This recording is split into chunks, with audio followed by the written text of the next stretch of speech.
Hi, this is Jason DeMarco, writer-producer for IGPX, and I'm here answering some questions that were submitted to me from the IGPX NReviews subsite.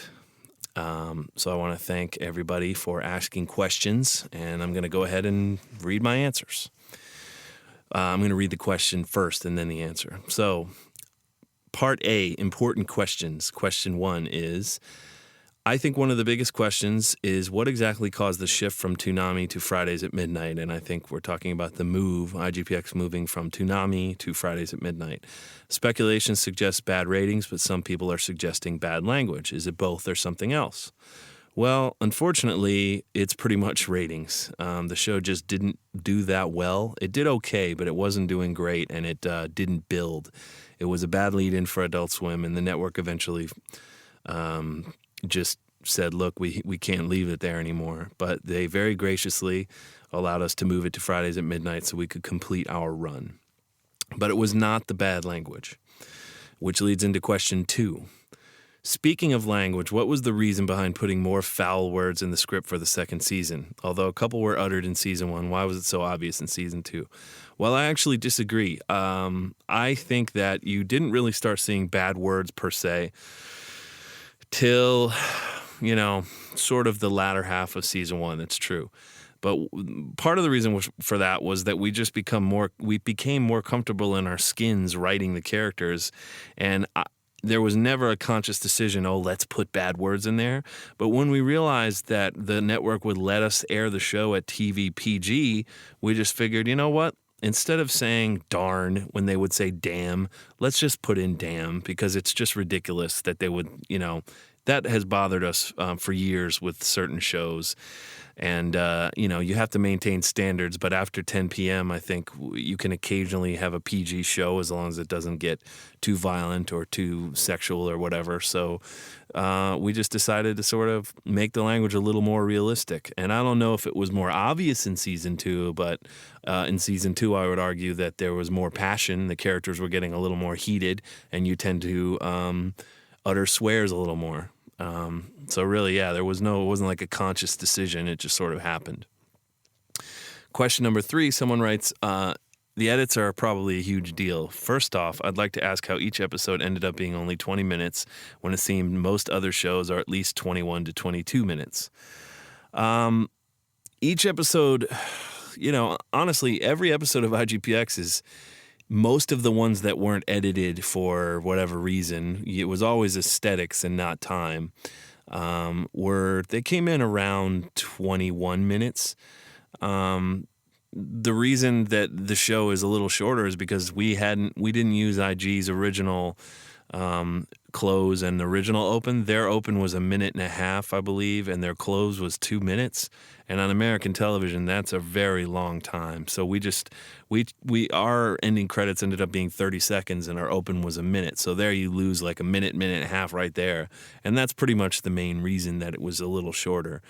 We always felt like if it's a little shorter but it's good, that's great, rather than pad it out with longer stuff that's pointless. Question number 4, and now concerning edits. Even though there were some obvious things to cut out, do you feel you are hurting the integrity of the series or making it too short by making the edits? And how does Mitsuru Hongo, the director, feel about it? About the edits, I don't feel we're hurting the integrity of the series. IGPX is a true co-production in every sense of the word. The concepts were derived from Mitsuru Hongo or myself or people at IG or people at Toonami, at Cartoon Network in particular. And we approved every stage of the scripts. So everything story-wise we agreed on and created together. And the only reason that some edits were made, and they were very minor edits in my mind, except for the edit that shows, I think it's in episode 4 or 3, which shows Luca and Amy meeting for the first time. And I think we inserted that later on in season 2, actually, during a flashback. But other than that one edit, none of the edits, they were just for time. I mean, basically, we had some scenes that we felt could be trimmed and you wouldn't lose any information or any character stuff. You were just losing long pauses between people talking. And that was an aesthetic decision on our part. But Hongo-san did not mind it at all, and in fact, when we showed him episode 1, our cut, he felt that it was better with the new audio, the new music. He said he liked it better and thought that the voice actors were terrific in the American version. So we aren't making cuts to an original Japanese creation. We created it together, and we always knew that in trying to translate it for one side of the pond, as it were, that there would be slight differences between the Japanese version and the American version. I don't view that there's any true version. I'm closer to the American version, but I don't feel that the American version is the only version. I mean, obviously there are going to be some fans who want to see it in Japanese and want to see every single frame that IG animated because it's beautiful, and I respect that, but I don't feel like that is the definitive version in any way. I think on the American side there are some strengths like music, and our actors are terrific, and the Japanese side had some strengths, and I feel like they gave things a little more time to play out, and their actors were great too. So anyway, question number 5. This is the most asked question, but bar none. This is the most asked question, bar none. Will there be a third season? No, there won't be. IGPX was designed as a 26-episode series.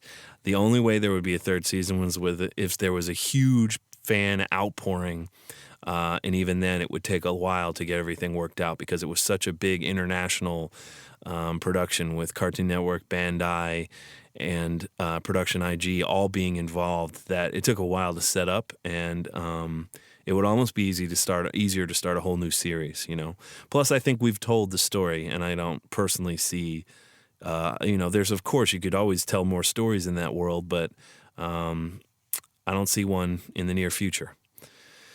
And then will there be any reruns for IGPX? I don't see reruns on Cartoon Network. There's a small possibility of Boomerang down the line when it becomes old.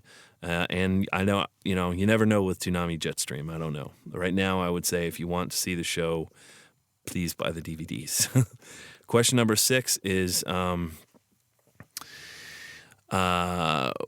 that is a question about something that Sean Akins, who also produced the show, and I mentioned, which is that we would like animation to be a single art form instead of classifying things like anime.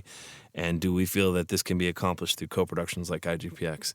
I do. I mean, I obviously don't think that you want to lose the regional flavor of cartoons from certain areas. France and Korea and Japan obviously have thriving animation industries, and India, and you definitely want to see local productions, and you don't. I'm not saying we want the style of their different types of animation to go away, but I definitely don't think that everything needs to be classified so easily as, oh, it's American, oh, it's anime. I would love to see a place where you can work with companies, and it's happening more and more, but you can work with companies and have hybrid shows. Like Titans was a true hybrid, Avatar is a true hybrid, IGPX is a true hybrid, and I think that they're all very good shows in my opinion. So I would love for more of that stuff to happen, and I'd love for it to happen with comedy, and it is a little bit, but not as much. Question number 7, were there any barriers in terms of dubbing, cultural differences, or things like that, or language issues? Of course, I mean, dubbing is a tough thing, and I would say that the dubbing is where most of our changes in the script occurred, because you get an actor in and you know what they're saying in the Japanese version, but and you want them to say the same thing or at least get the same meaning across, but you have to make it feel good in English. And it's a real art. It's an art, and Bang Zoom did a really good job with it. But I mean, yeah, it was tough. But I wouldn't say that there were barriers, because honestly, action's a little easier to dub. I think comedy's really hard because jokes tend to be so regional, and it's very hard to get across humor. And even now, there are companies that do a great job with that, but I found it very hard. And then question 8, was there someone on the U.S. side translating, or was it all done in Japan and the script sent over here? And were there barriers in terms of working with Production IG? There was someone on the U.S. side, Maki Terashima Furuta, who was the producer for Production IG. She hired a translator to translate the Japanese script for us, the treatments and the first draft and the second draft and sometimes third draft of the script, and they sent it over here. And I mean, we didn't really run into too many barriers language-wise. We all felt when we met, we knew what we wanted to do. We all felt like we were on the same page and proceeded from there. I mean, we had to have a few very late night here, very early in the morning in Japan, phone calls, conference calls with translators. But we went there several times and got to know everybody on the team, and they got to know us, and we had a ton of respect for each other. So, I mean, really, there weren't that many barriers in that regard. So part B, plot questions. What year does the show take place? The Japanese version and the English version seem to differ, whether it's 2048 or 2049 or 2049 and 2050. Well, it's 2048 and 2049, but here's the thing. The show starts technically in 2048 as Team Satomi wins the IG2 and is going to be vaulted into the IG1. Technically, the first shots you see in all of the series is occurring in 2048. And then 2049 is the season where Team Satomi enters the IG1. So the bulk of the series occurs in 2049, and then 2050 is season 2. So it's 2048 is when the show takes place, when the show begins, and it goes through 2049 and 2050 for those who care.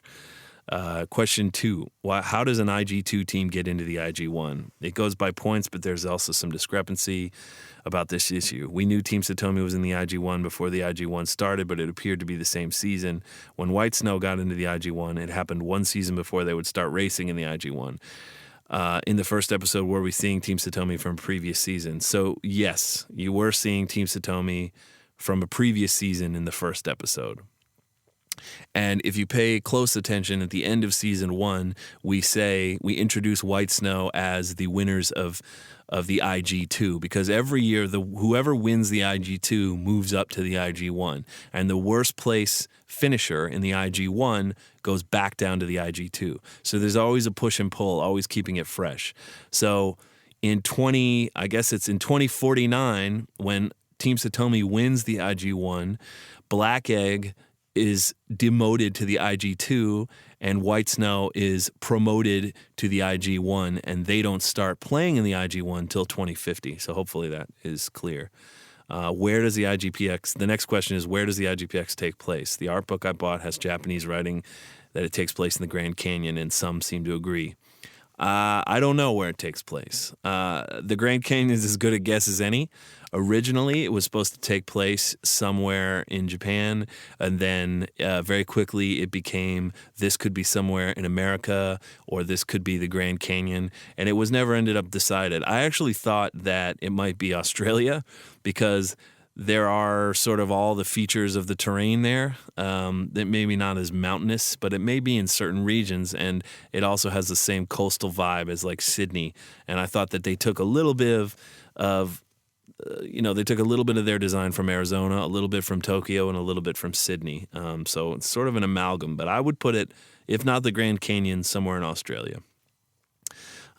Question 4, going on that the international aspect makes sense, that people would be from all over the world competing in this event. Of course, we wanted it to be like the Olympics if the Olympics was always going on pretty much every year. It's the Olympics mixed with pro football. It's the biggest sport in the world. So yeah, we wanted teams from all over. Skylark from France, and Edge Raid, a lot of them are from, I think they're from Sweden. Velstein, obviously, that name seems to indicate they're from Germany, although not all the members are. So each team has a base where their company comes from, and then they hire pilots. They just hire the best pilot for the job. And in that way, it's very much like Formula One, where you may have an English team, but they may hire an Italian driver if it's the best driver for their team, So hopefully that makes sense.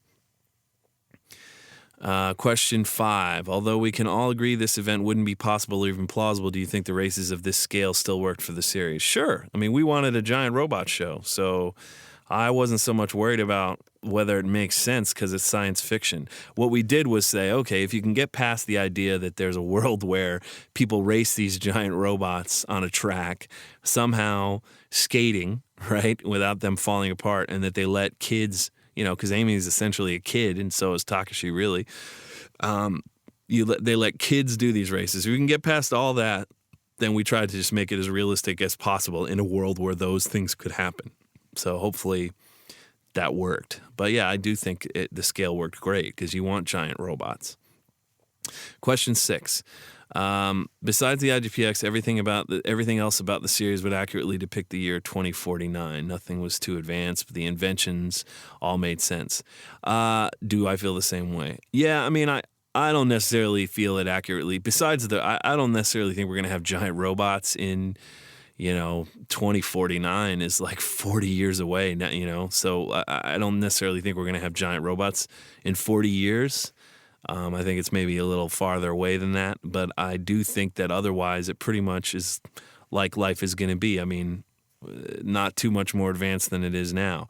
And I think Hongo consciously stayed away from super futuristic kind of stuff because I think we all felt like, well, Giant Robots puts it clearly and firmly in the future, and we didn't need to have everything be a futuristic doodad and just make it feel so alien. We wanted people to be able to relate. I don't know whether we succeeded, but I hope we did.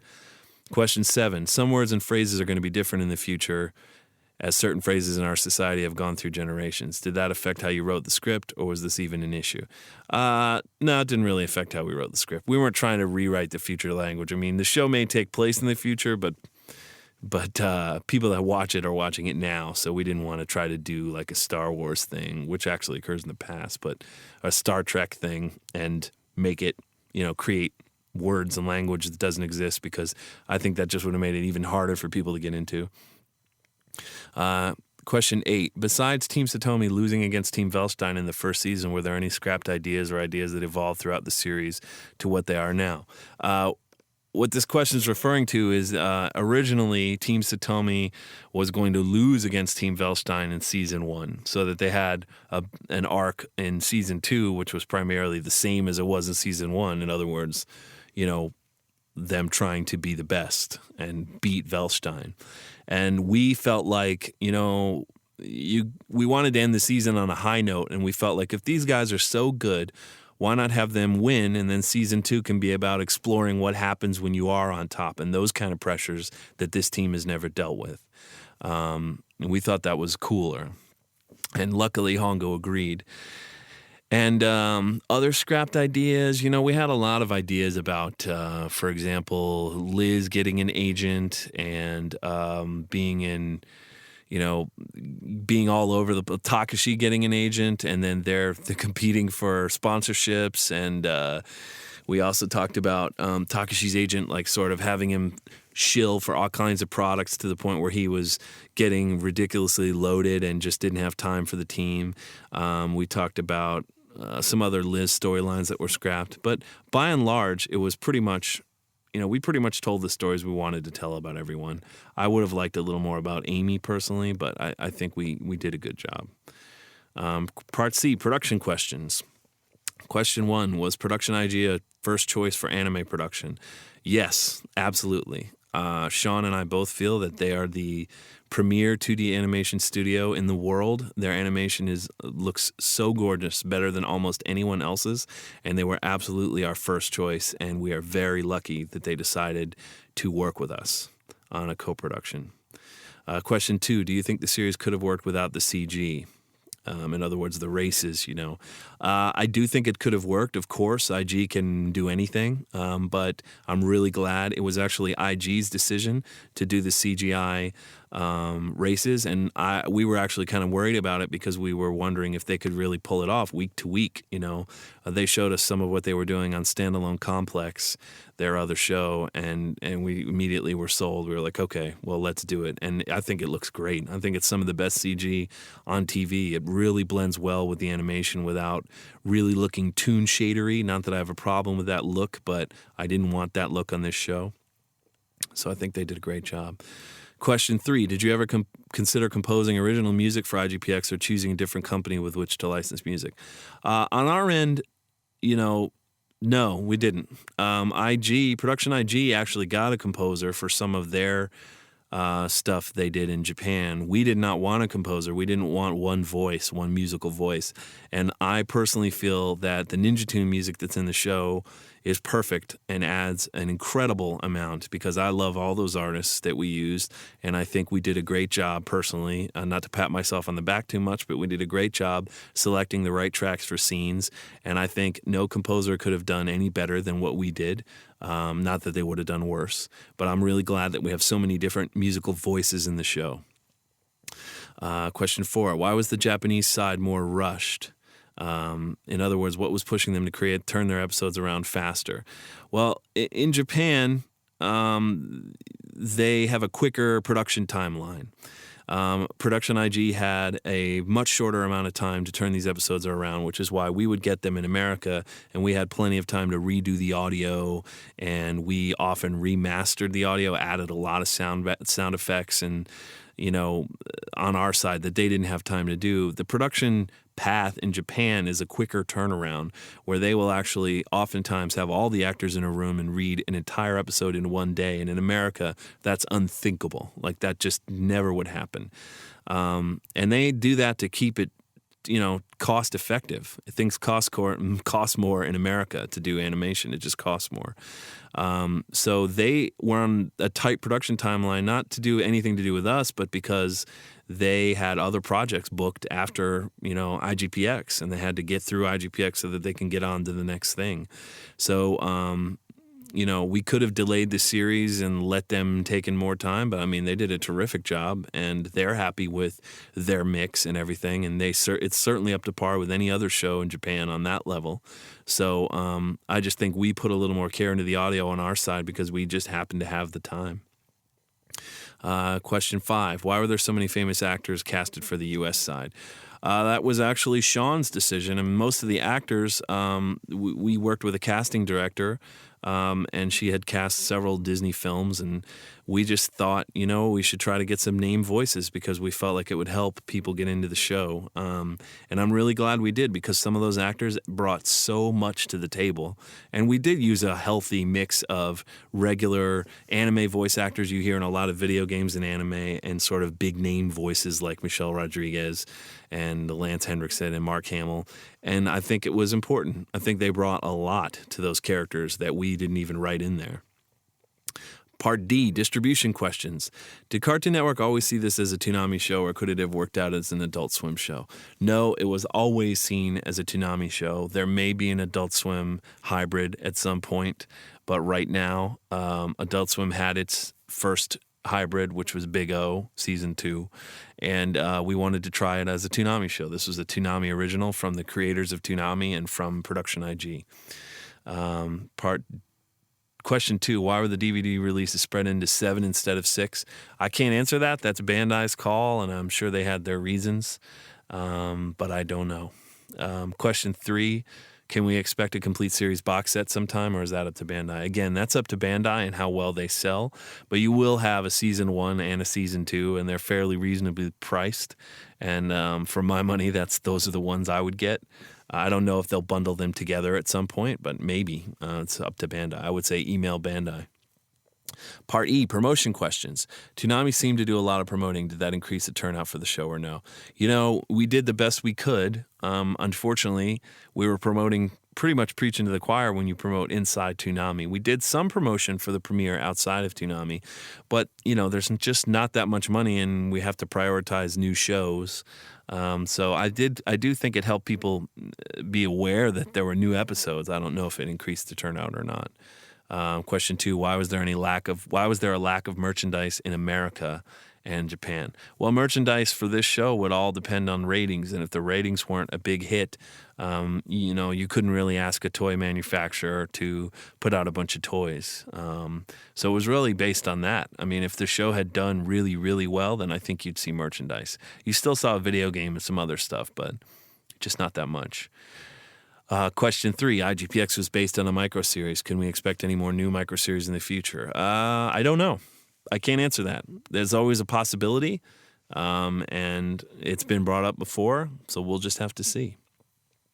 Part F are some other questions submitted by users. Question 1, was IGPX always meant to be 26 episodes, or would it have continued if the show did well on Toonami? IGPX was always meant to be 26 episodes. I think I answered that before. It wouldn't have continued because even if it did phenomenal, Production IG had other projects to work on. We would have had to stop down. It probably would have taken another year and a half for a new season to come out. Question 2, how does Cunningham see Takashi and what kind of relationship does Cunningham think they have?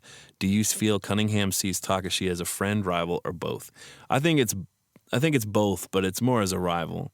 Takashi and Cunningham, the relationship they have is very similar to what I would imagine, maybe a little closer, but Magic Johnson and Larry Bird are a good example for those old people out there who would know what I'm talking about. It's a professional rivalry, but it also involves a great deal of respect, and they are two people that are at the pinnacle of their sport. And in some ways, Cunningham feels that the only person who truly understands the way it feels to be him, be in his skin, and be a top shelf IG1 pilot is Takashi, because they're the only two people who are as good as they are. They are literally the best two pilots in the entire world. So it's less of a friend, but there's still like there's obviously a rivalry, but it's a friendly rivalry. Question 3, a fan read somewhere that if IGPX did not do well, your job would be in jeopardy. Well, it didn't do great, but it didn't do terrible, so I appear to still have my job. Moving on. Question 4, how do we come up with the characters' personalities? Do we base them on real people or just came up with them? Well, some of that is defined by casting the actor, and some of that was predefined. I would say they very much grew into their characters. Takashi was always who he was, and Haley Joel Osment, who played Takashi, bent himself to be that character. Liz was cast as a hothead, and we knew when we cast Michelle what she was going to bring to the table, and she did exactly what we wanted her to do. Lance Henriksen as Andre and Benjamin Bright, Tom Kinney as Benjamin Bright, they kind of came in and redefined who their characters were through the way they read. I mean, they just are very distinctive. So, the characters, they're written on the page, they're there, but the actors had to bring them to life. And certainly with characters like Amy, it was very hard it could have been hard, if we didn't have the right actor, but Hynden was amazing. So, question 5, since IGPX is copyrighted, how can fans use footage for AMVs? Obviously, entire episodes are on YouTube are illegal, but what do you think constitutes fair use? I can't really talk about that. People want to make music videos with IGPX footage. I think that's terrific, but I don't know about fair use, and I don't want to get into that. Question 6, how do you spell the name of Velstein's special attack? That's the Indoraga Mano, and it's Indoraga, so it's Indoraga Mano, like mano-y mano, M-A-N-O, Indoraga Mano. Question 7, how likely is a movie to be made? I would say the likelihood is between slim and none, but you never know. You never know. If there were an outpouring of fan desire, then I think it could happen. But right now, from where I'm standing, it looks like no. And then there are some questions about other upcoming Toonami projects, but I can't talk about any of that. And then the last thing is, if I have any overall impressions or last words or anything, I just want to say thanks to everybody who listened to this. I can't believe you made it to the end. Thank you very much to everybody that watched IGPX. I hope you buy the DVDs. I hope you can watch it again and enjoy it. And I hope to be making more stuff in the future. Thanks a bunch.